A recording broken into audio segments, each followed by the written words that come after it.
In 1960, the Supreme Court ruled in Boynton versus Virginia that segregation in interstate travel was unconstitutional. But across the South, nothing really changed. Black passengers were still forced to use separate waiting rooms, bathrooms, lunch counters. So a group of civil rights activists came up with a plan. They would ride interstate buses, black and white passengers sitting side by side, and they would go into the Deep South. Because if the South wasn't going to follow federal law, they wanted to put that disobedience on full display. This idea wasn't new. Back in 1947, a group of activists called the Journey of Reconciliation tried the same thing, and they were beaten, jailed, largely forgotten. But this time, the goal was national pressure. So on May 4th, 1961, 13 riders met up at the old Greyhound bus station in Washington, D.C. and started their journey there. 7 black, 6 white. They planned to travel through Virginia, the Carolinas, Georgia, Alabama, Mississippi, and finish in New Orleans, which takes us to May 14th, 1961. Mother's Day, Anniston, Alabama. One of the buses was surrounded by a white mob and firebombed,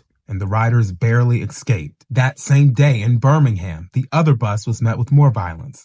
Police gave the mob 15 minutes to do whatever they wanted and walked away. And then on May 21st, 64 years ago, on this date, riders were attacked with bats and pipes, photographers were beaten, reporters were chased out, and the images made front pages around the world. Now, after that first group was hospitalized, the riot could have ended. They kept the movement rolling. More than 300 riders were arrested, but they never gave in. And on November 1st, 1961, the Interstate Commerce Commission finally enforced new rules banning bus segregation in all bus terminals, stations, and rest stops nationwide. And in the end, it wasn't just 1 or 2 of these rides. It was more than 60. Their name?